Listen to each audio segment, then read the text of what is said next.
Bonjour à tous, bienvenue dans ce nouveau numéro de Dimanche en politique. Il y a une semaine, Emmanuel Macron était élu pour devenir le nouveau locataire de l'Élysée, ce qui mettait fin à une campagne présidentielle pour le moins mouvementée. Eh bien, à peine cette campagne est-elle achevée que débute déjà celle des législatives. C'est la raison pour laquelle nous allons pendant 4 semaines faire le tour des circonscriptions de Poitou-Charentes, que ce soit sous forme de débat, qu'il soit diffusé sur notre antenne ou sur notre site internet, ou que ce soit encore sous forme de reportage. Bien évidemment, nous ne serons pas en mesure d'inviter tous les candidats, mais il y aura une équité sur l'ensemble des 15 circonscriptions de Poitou-Charentes et sur l'ensemble de la durée de la campagne, les 4 semaines de campagne électorale. Alors cette semaine, place au premier débat avec la première circonscription de la Vienne. Nous avons invité 4 candidats. Jacqueline Dègre, candidate Les Républicains UDI, bonjour. Bonjour. Vous êtes déjà présentée face à Alain Claes pour les législatives de 2007 et de 2012. Face à vous, Céline Cuvillier, candidate La France Insoumise, bonjour. Bonjour. Vous faites du conseil en communication installé en libéral dans la Vienne. Absolument. Également sur ce plateau, Xavier Moignet, candidat du Parti Socialiste, bonjour. Bonjour, Vous avez été conseiller départemental et vous dispensez des cours de droit à l'université de Poitiers. Les cours de Sciences Éco, monsieur. Sciences Éco, pardon. Enfin, Jacques Savatier, candidat tout juste officialisé pour La République En Marche, bonjour. Bonjour. Vous avez été directeur général adjoint de la Poste. Oui, hein, et les téléspectateurs vous ont connu comme président du Stade Poitvin volé. Alors, tiens, Jacques Savatier, est-ce que le fait d'avoir justement été désigné il y a seulement quelques jours, à peine, est-ce que ça ne vous donne pas un retard handicapant dans cette campagne législative ? Écoutez, on verra en fonction des résultats si j'ai été handicapé ou pas, mais je pense que je bénéficie d'un grand avantage, c'est que le candidat qui m'a, ou disons le mouvement qui m'a désigné, a vu son candidat élu à la présidence de la République la semaine dernière, et par ailleurs, son programme commence à être bien connu, et c'est sur ce programme-là que nous allons engager les législatives. Un mois, c'est pas trop tôt, c'est pas trop peu, c'est pas peu. C'est le règle du fonctionnement démocratique qui s'impose à nous. Et donc, moi, je pense que la fait que nous ayons un programme que nous présentons à la population depuis maintenant plusieurs mois est aussi un avantage. Faire campagne, Jacqueline Dègre, est-ce qu'il faut faire une longue campagne pour être élu, ou est-ce qu'une courte campagne suffit ? Vous avez cette expérience des campagnes électorales. Est-ce que vous savez ce qui est le mieux à faire finalement maintenant ? C'est très difficile à dire ce qui est le mieux, ce qui n'est pas le mieux.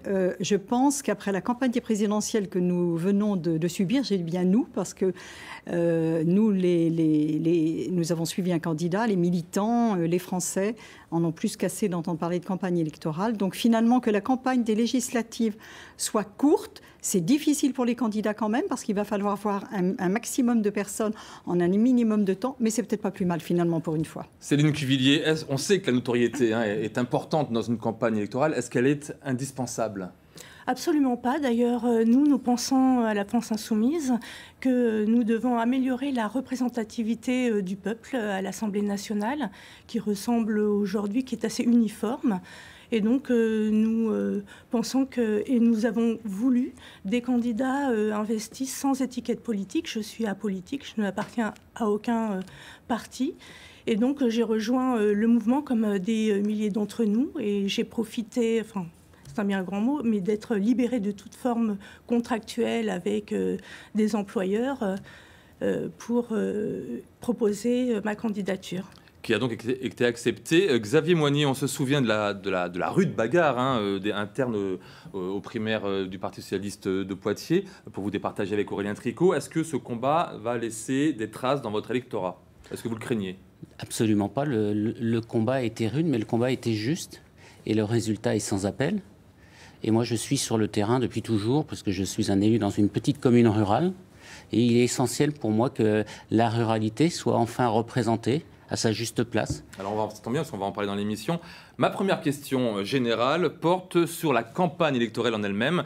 Comment comptez-vous faire campagne ? Quel style souhaitez-vous imprimer ? Quels moyens allez-vous mettre ? Et quel thème allez-vous porter durant ces 4 semaines qui viennent ? Allez, Jacqueline Dègre. Eh bien, écoutez, nous allons faire campagne comme d'habitude. On ne va pas changer. On fera peut-être un petit peu moins, enfin pour ma part, de réunions publiques parce que nous n'en aurons pas le temps. Et je vais axer ma campagne sur la rencontre avec les habitants. Alors moi, ça ne changera pas. En tant que conseillère municipale et communautaire à Poitiers, déjà depuis un petit moment, je rencontre énormément de gens. Je travaille pour eux déjà depuis longtemps. Mais malgré tout, il faut intensifier le porte-à-porte. C'est ce que je vais m'atteler à faire et que j'ai d'ailleurs commencé à faire déjà depuis 2-3 mois. Vous avez Monnier ? Alors moi, je pense qu'il faut continuer effectivement à être sur le terrain. Il faut au quotidien aller rencontrer les boitage, tractage, non, ça c'est effectivement fondamental, mais moi je crois plutôt au vrai contact et au contact direct avec les habitants, mais je crois aussi avec ce monde associatif qui est en attente. Nous avons aussi des élus qui sont inquiets. Aujourd'hui, les élus, effectivement, sont inquiets puisque nous avons un président de la République qui annonce que la taxe d'habitation, qui représente 80%, effectivement, ici, des ressources des communes, va être supprimée. On sait souvent que lorsque l'État supprime, effectivement, des recettes, les compensations n'existent plus. Donc ça, c'est une vraie interrogation à laquelle il faudra que nous répondions. Thèmes sur lesquels vous allez faire campagne.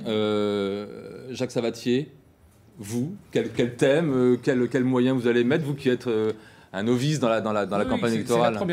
C'est la première fois que je m'engage dans une campagne, en particulier pour les législatives, mais d'une façon générale. Et donc, je découvre, et en même temps, je découvre aussi l'enthousiasme de l'ensemble de nos militants, qui sont de tous âges, de toutes origines, et qui sont regroupés autour d'un programme. Et ce programme, nous allons continuer à le présenter. Mais il a été construit à partir d'une écoute de la population. Je pense que c'est quelque chose que j'ai découvert aussi en m'engageant auprès d'eux.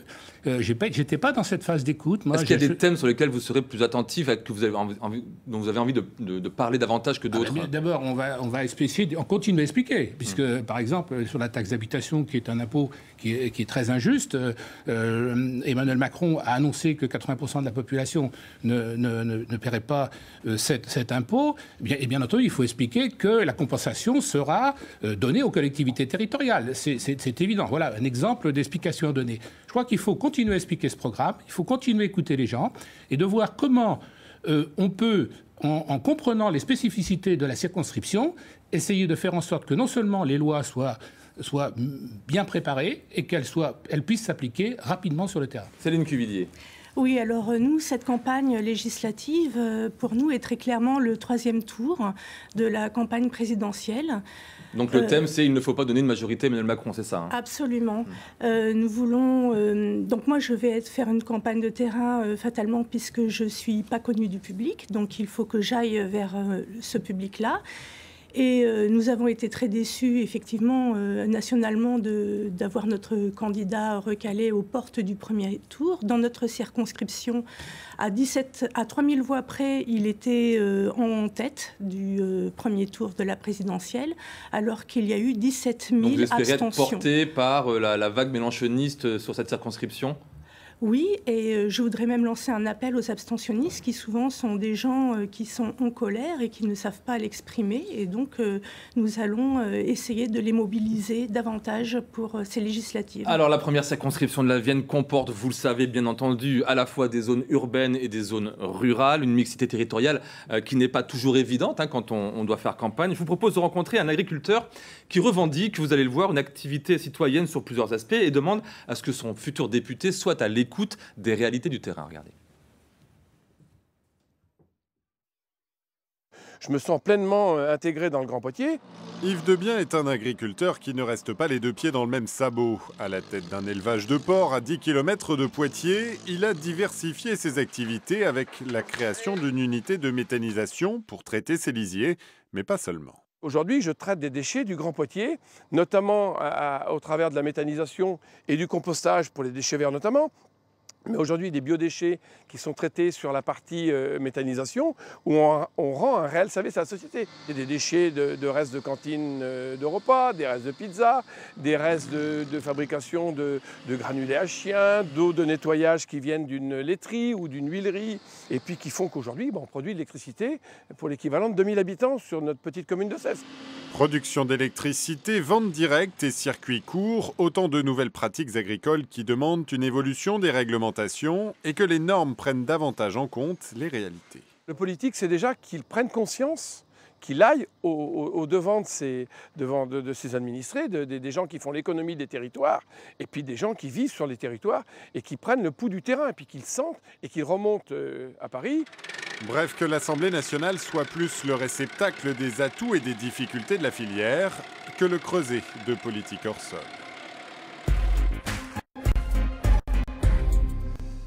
Xavier Moignet, vous vous revendiquez comme candidat de la ruralité. Ça veut dire quoi ?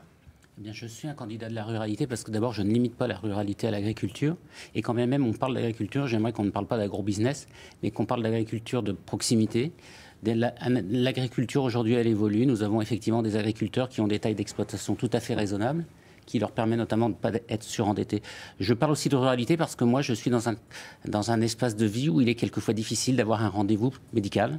Je parle aussi de ruralité parce qu'il nous arrive quelquefois d'être sollicités par des familles qui n'ont pas les moyens de payer des transports pour rejoindre l'hôpital qui est pourtant à la porte de nos communes. Jacques Savatier, Emmanuel Macron est venu dans la Vienne le mois dernier pour parler justement de ruralité. Est-ce un domaine que vous maîtrisez ? La politique du prix juste proposée par Emmanuel Macron, qu'est-ce que c'est finalement ?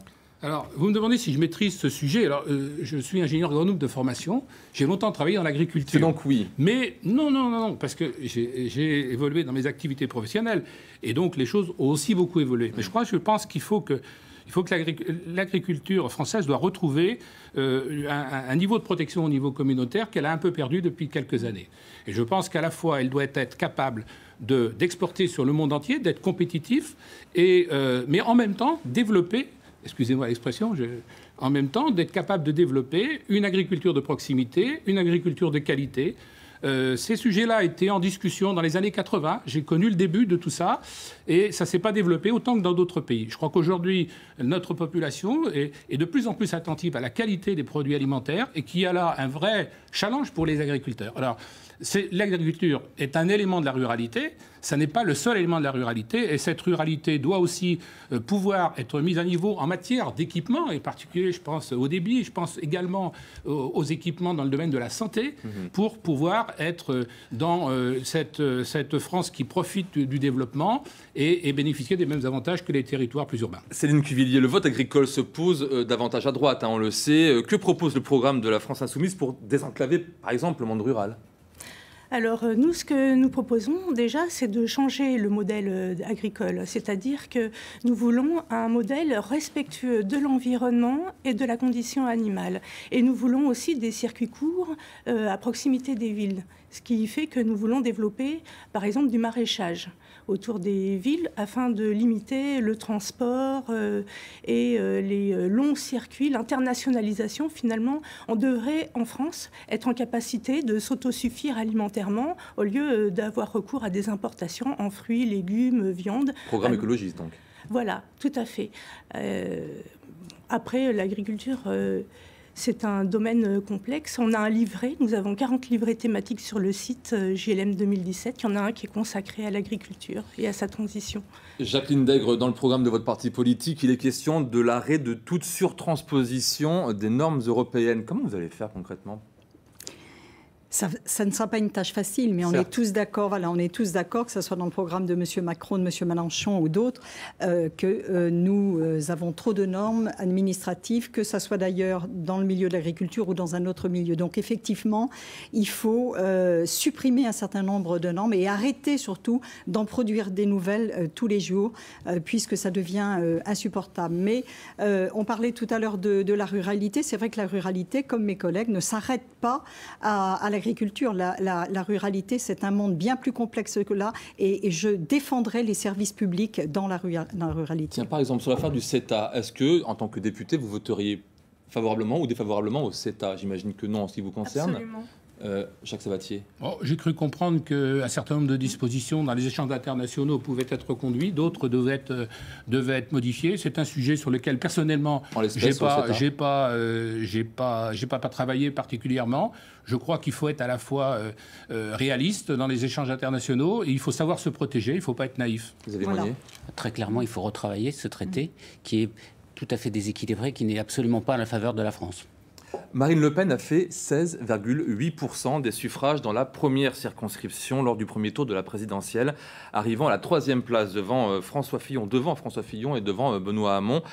Qu'est-ce que ça vous inspire, Xavier Monnier ? D'abord, ça m'inspire de l'étonnement et de l'inquiétude. Mais ça m'inspire aussi cette volonté de continuer à travailler parce que je crois que nous n'avons pas fait preuve de pédagogie et qu'il faut montrer que la République, ça n'est pas ça. Et nous sommes tous autour sur ce plateau, en tout cas, j'en suis convaincu, des républicains. Et ce que défend Marine Le Pen, c'est certainement pas la République qui nous convient et ce pourquoi nous débattons aujourd'hui. Vous avez dit dans la presse que pour vous, votre adversaire principal, c'était Jacqueline Degre qui est à côté de vous. Est-ce que ce ne serait pas davantage Jacques Savatier qui va peut-être ponctionner vos électeurs socialistes? Alors non, moi je crois qu'il faut qu'on soit très clair. Jacqueline Degre est effectivement la candidate des Républicains, qui est notre adversaire traditionnel. Et du centre. Et du centre également. Je suis investie et du par centre. Les deux partis. Jacqueline Degre a été effectivement quelqu'un qui a porté la candidature de M. Fillon. Donc je crois que les choses sont très claires chez les électeurs. Et je pense que ces électeurs aujourd'hui veulent une vraie campagne. Nous allons livrer cette vraie campagne. Puisque nous parlons des scores des candidats de la présidentielle dans la circonscription, on voit qu'Emmanuel Macron est arrivé donc en tête avec plus de 27% des voix, suivi par Jean-Luc Mélenchon avec 22,5% des voix. Céline Cuvillier, que vous inspire ce score ? Beaucoup d'espoir déjà pour ces législatives.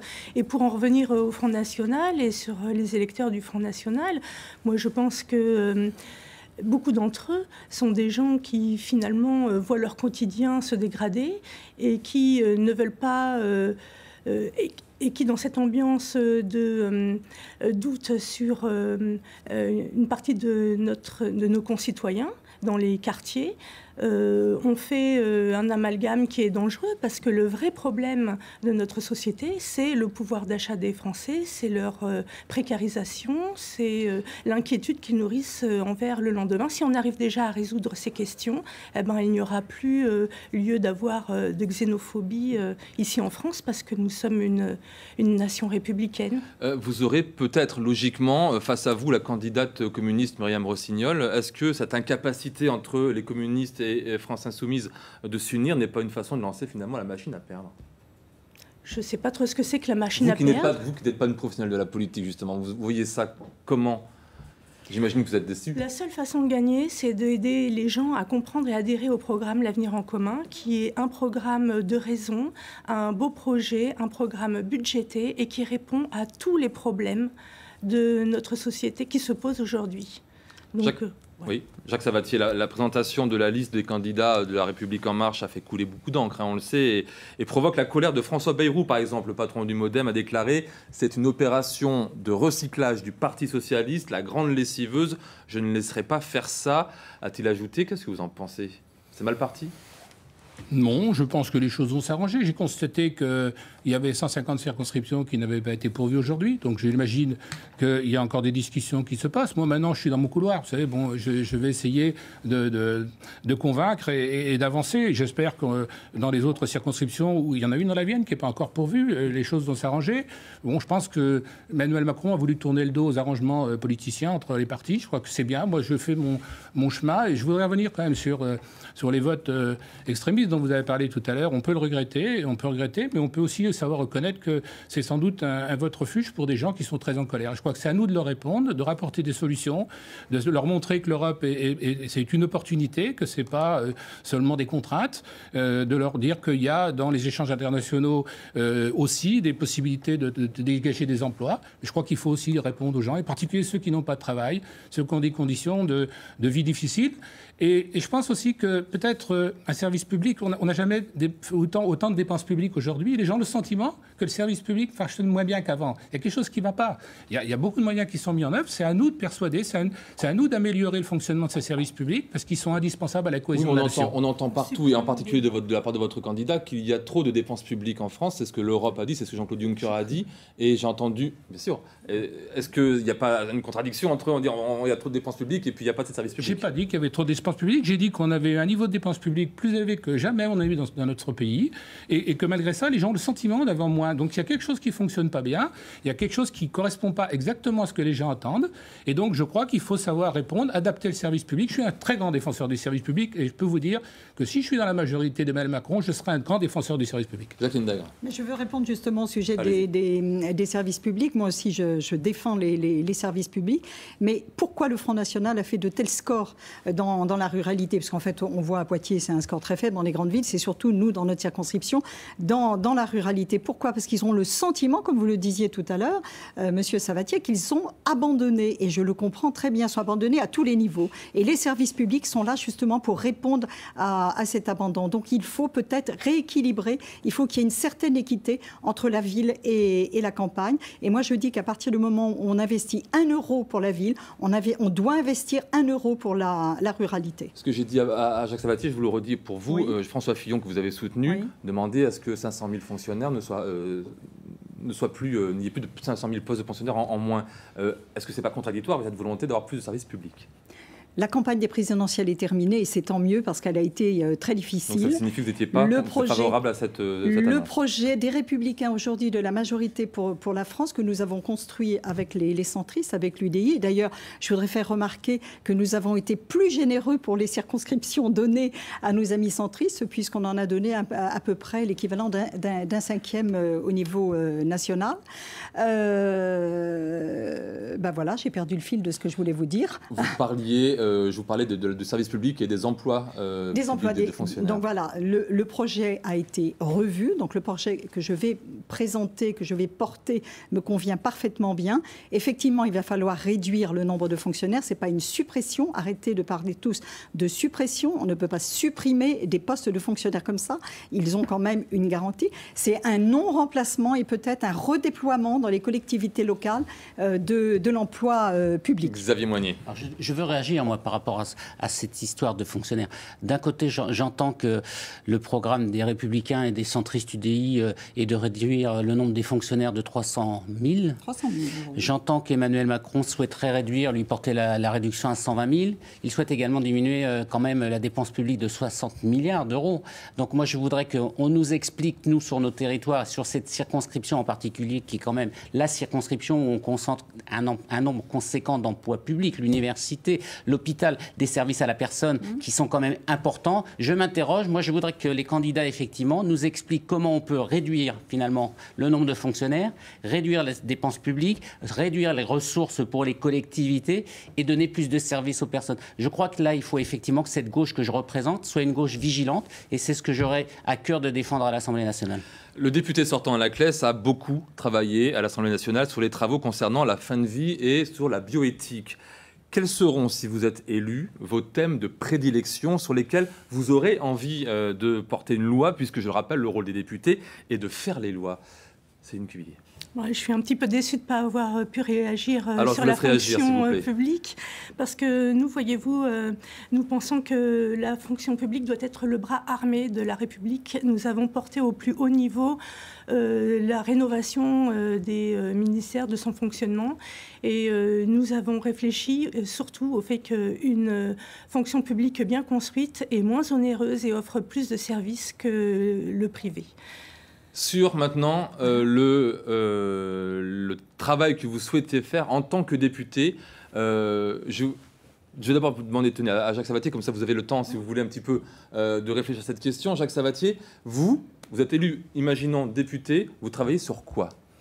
Je crois qu'il y a des sujets qui sont, les sujets de la circonscription qui me paraissent des sujets importants. C'est-à-dire le rôle du parlementaire aujourd'hui est complètement dissocié du rôle du représentant d'une collectivité territoriale. C'est un peu nouveau. Donc on va être des députés à part entière. Et donc il faut que les politiques qui sont mises en œuvre au niveau national puissent s'appliquer correctement. Xavier Moignet l'a dit tout à l'heure, il y a des dispositions concernant l'amélioration du fonctionnement des services publics. Il faudra veiller à ce que les priorités qui sont celles d'Emmanuel Macron dans le domaine de l'éducation, dans le domaine de la santé, dans le domaine de la sécurité, s'appliquent bien dans notre département. Et puis à titre personnel, j'aimerais, et je le dis, mais je ne suis pas sûr que ça soit quelque chose qui soit partagé pour tout le monde, à titre personnel, je voudrais m'investir sur les questions du handicap parce que personnellement j'ai eu à m'appliquer sur ces questions et je pense qu'il y a beaucoup de choses à faire. Alors, je crois que vous êtes deux à travailler là-dessus, puisque Xavier Monnier, il me semble que c'est également un thème qui vous est cher. Je pense que pour les mêmes raisons que Jacques Savatier, nous avons effectivement un attachement viscéral à cette cause. Moi, j'ai pris cet engagement et élu député, c'est vraiment le sens de ma démarche. Je m'assurerai que nous ayons effectivement apporté un fonds d'urgence d'aide aux familles victimes des accidents de la vie, parce que je déplore qu'encore aujourd'hui, une famille dont un enfant a un accident de la route, une famille dont une personne vieillit, tout bêtement se casse le col du fémur, soit obligé d'engager des frais et quelquefois ne soit jamais remboursé des frais qu'elle engage pour un aménagement de maison, pour l'achat d'un fauteuil, pour l'achat d'une voiture effectivement équipée. Pour moi, c'est inacceptable. Ça sera mon combat. Et il y a un effort législatif à faire là-dessus. Absolument, il y a tout à faire. Jacqueline Dagre. Mais écoutez, on reste sur le même thème et je rebondirai sur la loi bioéthique d'Alain Claes. Je proposerai une loi permettant une indemnisation aux aidants familiaux, car comme vous le disiez tous aujourd'hui, les aidants familiaux, que ce soit pour un parent handicapé ou la plupart du temps pour l'arrêt de travail pour un parent dépendant, en général ce sont des femmes. Les 2/3 des aidants familiaux sont des femmes. Donc je défendrai cette proposition de loi de façon à ce qu'il y ait un minimum de trimestres qui leur soit comptabilisé, voilà, tout au long de leur arrêt de travail pour s'occuper du parent dépendant. Céline Cuvillier, François Soumis. Alors, moi, je n'ai pas encore choisi de thème de prédilection, tant le travail qui s'annonce devant nous est immense. Nous avons identifié 3 urgences. Urgence sociale, car nous avons aujourd'hui 17 000 personnes qui meurent dans la rue par an, 20 000 enfants qui y vivent, donc ça vaut la peine de regarder un petit peu. Nous avons une urgence économique, parce que nos sociétés se portent pas très bien, elles manquent toutes d'air, donc il faut les soutenir et il faut pour cela faire un grand plan de relance par la demande, c'est ce que nous proposons. Et nous avons une urgence écologique et la façon dont nous traitons la nature et nous traitons les animaux, eh bien, nous conduira à nous traiter nous-mêmes de la même façon. Ce serait vers là que vous vous dirigeriez si vous étiez député pour travailler une loi particulière. Je me dirigerai là où j'aurai la chance d'être le plus utile, voilà, sans thème de prédilection. Tout le monde a dit après l'élection d'Emmanuel Macron que la vie politique entrait dans une ère nouvelle. Est-ce que vous, Jacqueline Dagre, et vous, Xavier Monnier, qui représentez les deux partis politiques, on peut le dire, sont les grands perdants de cette présidentielle, vous estimez être les représentants finalement du vieux monde politique? Non, je ne crois pas. Honnêtement, M. Macron a évidemment était l'espoir d'une génération, du changement, etc. Mais je pense qu'on le voit aujourd'hui d'ailleurs dans les tractations qui se passent pour les législatives, on va retomber exactement dans les mêmes schémas qu'avant, les vieux schémas politiques, les petites tractations en amis, je te donne un poste, tu m'en donnes un, etc. Il n'y a pas de changement. Et demain, le parti de M. Macron reproduira exactement les mêmes problèmes. Pourquoi ? Parce que c'est toujours une question de moyens. Xavier Monnier. Alors la réponse, elle est simple, il suffit de regarder ce plateau. Nous avons une parité parfaite. La parité, elle a été voulue par la gauche. Le non-cumul des mandats, aujourd'hui, permet à 60% des candidats du Parti socialiste d'être de nouveaux candidats.